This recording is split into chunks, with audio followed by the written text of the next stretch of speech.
And welcome back to the Financially Simple Experience. So friends, today we have Building a Committed Team for Your 8-Figure Exit, Part 2. The reason why I went on to a Part 2 is because there's so much more we need to talk about as we're developing a team. In our last episode, we spoke about why building a committed team is important to you, the business owner. We also spoke about, why is it important to your employee? What are their expectations? What is their plans for their life? And how is this job going to help them satisfy those particular goals and aspirations? We also looked at, hey, as your company's growing, you're going to have more personnel. You need to hire and put more people in the org chart. And then we wrapped it up with keep the main thing the main thing. As you're dealing with people, always keep value. If you're trying to drive to an 8-figure exit, keep value first and foremost in your mind and your team's mind. Now, as we dive a little deeper, I want to set an understanding. As we're building a team, we're not necessarily talking about hiring people. Building a team doesn't mean a W-2 employee. In my previous company, I had an outsourced CFO. This was a 1099 person that I paid, somebody who I deeply trust and respect, that would do all of our company's financials. They would take care of the HR, payroll, all the tax filings throughout the year. They would help me prepare financial documents for the banks, etc. So I had an outsourced CFO. They were part of my team in order for me to grow to an 8-figure exit. So as we look at diving a little deeper and building the team, the first thing I want to talk about today is your company will change. It will change. If you take a Polaroid picture, show you my age there, of where your company is today, a year from now, it will not be the same if you're growing. The Ensemble Practice is a great book written by Philip Pavlove, who's the CEO of a consulting firm. And he wrote in his book, and I quote, "In order to grow, a firm needs to involve more people. With the arrival of more and more professionals, old structures become inadequate, and new forms of organizational structure must emerge to unlock the ability of the firm to continue to function at a larger size." In other words, what got us here is not going to get us there. McKinsey & Company did a study, and they came up with a report that said 87% of companies say that they have a skill gap within their particular team, or they're expecting it in the very near future. What are they summarizing with these studies? Look, your current people may be adequate for where you're at today, but as you grow, you're going to be forced to add more people. And as you add more people becomes more complexity. So as you're growing to the 8-figure exit, one of the things we have to focus on is, as Jim Collins wrote in his book, Good to Great, hey, we got to get the right people on the bus and then get them in the right seats, which means that we need to align their roles and their responsibilities with their experiences and their strengths. So now I want to take that foundation and I want to dive a little deeper into specifics that we can apply in our own business. Now, like I mentioned last few episodes, we're talking specifically to business owners in the financial advisory space, registered investment advisor firms who are in the $250 to $500 million of AUM. Maybe you're an RIA that has more than that. Maybe you have $2, $3, $4, $5 billion worth of AUM in your business. That's okay. The same concepts are applicable to your particular business.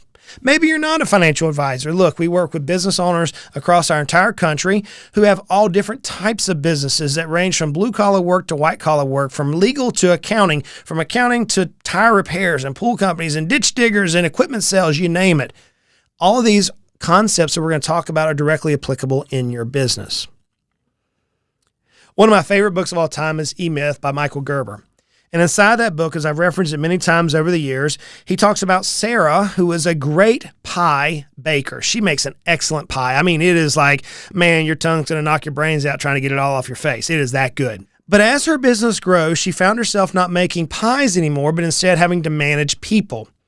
And as she began focusing on managing people, the quality of her product began to fall.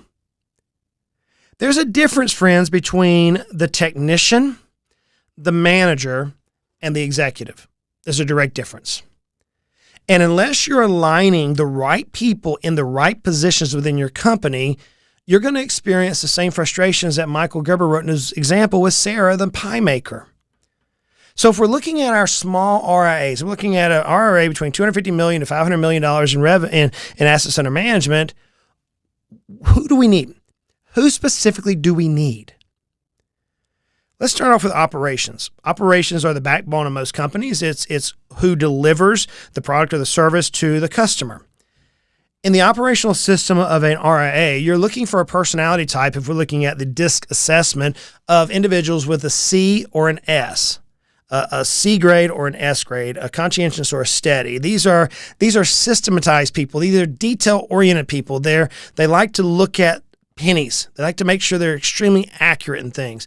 They think in terms of checklists or in terms of flow charts. They move through a process and a system versus perhaps an I personality, influential, who just is all over the board. They're just fun-loving people.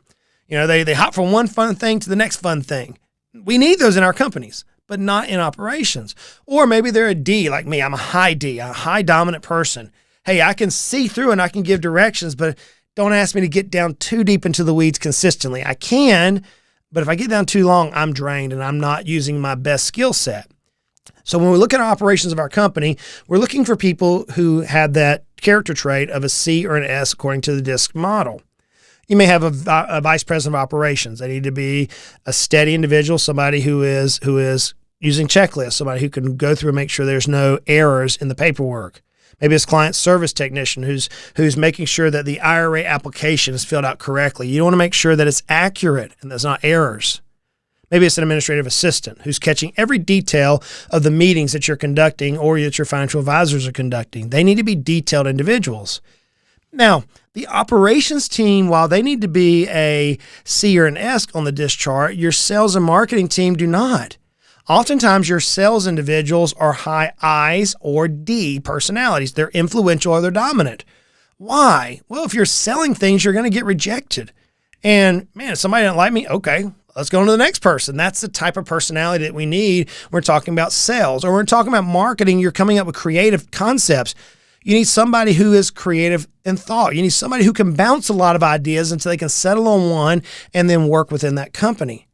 So you're looking for a creative and personable type person when you're looking at your sales and marketing component of your company. Now, when we're talking about leadership and management, that's how people come into play. Leadership by many times are high dominant people. Look, maybe you're a business owner, maybe you're the majority stakeholder in the company and you're not a strong dominant personality. That's okay. Hire somebody. Hire you a good CEO that can drive the vision that you have, that can take what you're trying to do, and they can drive the team and inspire the team to reach that goal. That's the leadership component. But when you get to management oftentimes is a DS or an SD personality. They're steady. They can handle the ever whinings of all of our employees that many of us have faced over the years. You're looking for somebody who can reinforce the vision, not to challenge the vision. Man, I see so many companies that as things grow, again, promote to failure, that companies place people that are high sales type of personalities into areas of management. And then what happens is in areas of management where they're just trying to carry out the expectations of the founder or the CEO or the board, the managers end up, because they're dominant people, they end up casting their own vision and thus creating conflict and misdirection within the team. See it often. Now, when we get into the last area of business, the legal and finance area, oftentimes these are high C personalities. Very seldom do you see an I, in fact, they probably won't stay there long, or a D person in finance or legal. Why? Because those two areas are highly technical. They go down to the exact penny whenever you're looking at finance. You don't need somebody who's rounding numbers in your books, because then your books are all going to be all jacked up. And you definitely don't want somebody who is just a generalization type of a concept. You don't want me writing out compliance structure for your company. You want somebody who can think about every potential problem, bring it to the executives and say, okay, we're going to address these problems. These others are going to be business risks. Let's make sure we handle it in that area. You want somebody who can think through the what-if scenarios, and that is a high C personality type. Now, why does this structure and personality types and getting the right people in the right seat matter to you in light of the 8-figure exit? As a business owner, more than likely, you want to focus on retention of your key employees and integration of your company into the potential buyer's business. So let's think about this. You, the business owner, are growing a company for the 8-figure exit, and that buyer is going to be maybe a much larger company. Maybe it's a strategic buyer. Maybe it's a pool within your own company of employees, key team members. Nonetheless, you want to try to cash out the equity you have in the company, which means that through a transition, you've got to make sure that your company can integrate with whomever the buyer would be. And through the integration, you've got to retain your top talent. So let's think about this. If you don't have the right people in the right seats, then as you go through the integration with the buyer is going to be looking at your team and say, hey, our CFO is much more talented than your CFO. We have duplication here. We don't need your CFO. Thus, you're going to lose perhaps one of your trusted colleagues, perhaps one of your trusted employees over the years. So that's a major that we had to focus on. So as you continue to drive the company structure, you have to make sure you're focusing on integration and retention. So now that we know we're going to have to grow our team, how do we assess our current team's competencies? Do we have the right people with our current team in the right seats? Remember, things are going to change. Perhaps early in the days, you had one employee that was doing the job of 5 or 6 people. And now as you've grown, that one employee now needs to focus on one thing, and they need to let go of the other things. They can't continue to micromanage or step in. Perhaps it was a CFO who was one time an operations person, and they know all the operations, they know it backwards and forwards, and anytime there's an operational question that comes up, they go in and jump in and they give their 2 or 3 cents. Hey, look, that doesn't do any good for anybody on the team. So how do we test to make sure our team members are in the right seats? We do an assessment. First thing we have to understand is the role that we're asking the team member to fulfill. What are the job requirements? What is needed for that role? Let's talk about the CFO. If you have an individual sitting in the CFO position that is not a high conscientious, they're not a high C personality, they perhaps are a D or an I, but they're not detailed to the level of detail, and they don't understand that perhaps just got thrown in that position, then perhaps that individual is not in the right seat. Just maybe that CFO is not in the right seat. So you've got to look at the position that you're trying to align your team toward and make sure that that individual has the competencies and the skill set and the personality type to meet the job requirement. So how do you do the assessment? Well, there's several ways you can assess one of your employees. You can do a self-assessment, which is where you give the employee and say, hey, how do you feel about the roles that you're doing? You ask them to outline their skills, their abilities, their weaknesses, almost like a SWOT analysis from a self-assessment. That's one method. I'm not a fan of that. You could do a peer assessment where you're giving other people in the company to judge that particular person. I definitely am not a fan of that because each of us face into an individual with our recent biases. And so we may only be looking through a prism and not the full context. You could take the supervisory assessment process where, okay, this individual is really good at this particular position. Why don't we promote them from part A to part B or whatever the job titles would be? I like the supervisory assessment better than I do the peer or the self-assessment. Or what you can look at is performance appraisals. Performance appraisal is where every employee's performance is evaluated over a predetermined time period. A little more lengthy to go through, but what you're doing is, go back to our CFO example. Hey, Mr. CFO, Mrs. CFO, these are the requirements that we have for you over this next quarter. Here's what we want to see met. And there may be a list of things, whatever they may be. Then after that quarter, did you meet those requirements? Yes. Okay. Were there errors in it? Was there errors in the numbers? Did you have to go back and correct things over and over and over again because you're not a high C personality? That's a performance appraisal. Another assessment you can do is you can use technology or an outside software to do a competency assessment of that particular job. That's my favorite, by the way. We actually deploy that when we hire in new employees. We're hiring somebody for administrative role. Okay, here's the administrative assessment with questions specifically designed to determine if that individual has the competency and the skill set and the personality profile to perform the duties of this administrative position. I love that assessment when I do anything, but it costs money. But it works. So we know we need to have an assessment to tell us what are the strengths and weaknesses of this employee. How do we develop an assessment plan? The first thing we're going to do is we're going to establish clear goals and objectives. What is the purpose of this position? What are the goals of this position? What are the objectives of this particular position in our company? Go to the CFO. What are the expectations that the CFO needs to deliver on a weekly, quarterly, monthly, annual basis? Can they do it? So first thing you have to do is you have to establish clear goals and objectives.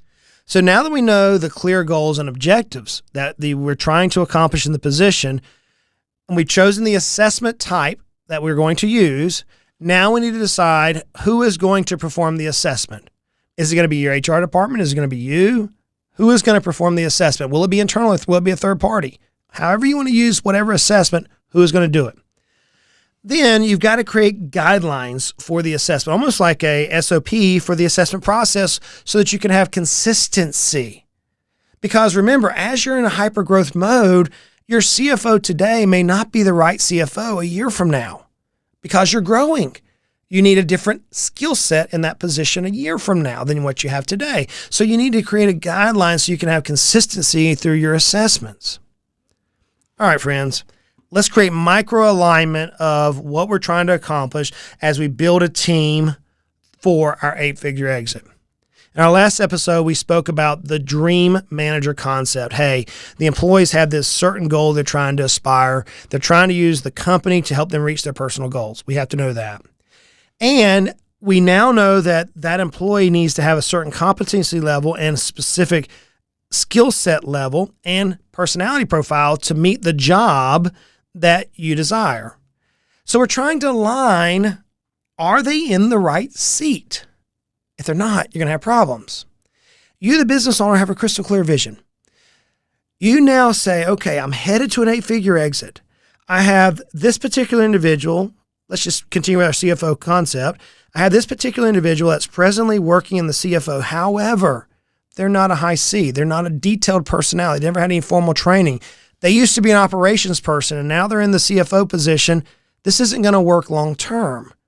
What is their skill set? How can I use them and their experience and their knowledge and their loyalty within the company to drive us to that destination? So now that we have a clear vision of where we're going and we have a clear understanding of our team, we must align all of our players. We must get them in the right seats. There's a study done by Gartner that said 82% of employees say that it's important for their employers to see them as a person. However, only 45% of employees say their organizations view them as a person. See, when you create alignment, the employee knows specifically where you're going and how they are impacting that journey. And you, as the owner, as the chief executive of the company, know specifically who you need, what personality type you need in the company to help you drive the company forward. So what's the strategy that we can use as we develop a plan to build a committed team? Kelly Cruz, founder and managing director of the Cruz Consulting Group, made this statement. The growth of your firm relies on your strategic plan, your organizational structure, and your human capital practices, your team. Build your business strategy first to get a clear understanding of what you want to deliver to clients. But then clarify your organizational structure to make sure you have the right people doing the right things. Okay, friends, we know where we want to be. We now have a strategy to get ourselves there. We know what our team members want. We know our competencies of our team. We know where the players fit on the chessboard now. So now we need to begin making moves in the present. Do you have the right people in the right seats? If you don't, can you make changes? You want to look at your organizational chart and rank your players on the competency within their particular role now. Maybe, like my example, the CFO is not the right CFO long-term. Fine. As you build the future org chart, you want to outline where that player plays best in your overall vision. Maybe the CFO really needs to be in acquisitions or sales, or maybe they need to be a financial advisor in your company because that's what their competency is good at. Fine, you can paint a pathway to move them from the CFO position to whatever position you so feel through future planning. So you're trying to constantly view the present and align the future. View the present and align the future. In doing so, in making this move, you're going to determine if you have the right players or if your company's outgrown the current players. Hey, look, I've seen it. Companies grow, the players aren't able to keep up with the growth, and now you end up having to go outside and find an A player where your current player used to be an A, but now they're a C, and you're going to have to replace them. Friends, the key is that you're building consistently a strategy to align your team. It's hard work. Team management is hard work. You're building a strategy to say, hey, are we positioned properly today? When is it going to need to change? What metrics are going to cause this to change? Is it going to be revenue? Is it going to be flow? Is it going to be acquisition? Is it going to be retention? What metrics are going to cause us to need other players to come into the company? So let's review. For an 8-figure exit, care for the people who are committed for the mission. Your actions to take is know your vision crystal clear. Be able to articulate that at any point. Know the desires of your team. Know the competencies of your team. Identify the holes within your present and future growth strategies. Talk specifically about your team and your bench. And then make a plan to fill the holes. Man, Justin, that's a lot of work to do. Yeah, it is. Yeah, it is. This is part of the strategic planning process that I just absolutely love. If you need some help, hey, reach out. This is something that, man, we just love doing. We've done this hundreds of times, helping companies build teams, structure teams for rapid growth. Friend, an 8-figure exit is possible. It is possible, but it's a lot of hard work. And the best laid plans always have problems, but nonetheless, we cannot stay where we're at if we're going to reach the 8-figure exit. I know it's hard, I know it's complicated, but it doesn't have to be. Until next time, friends, let's make it a great day.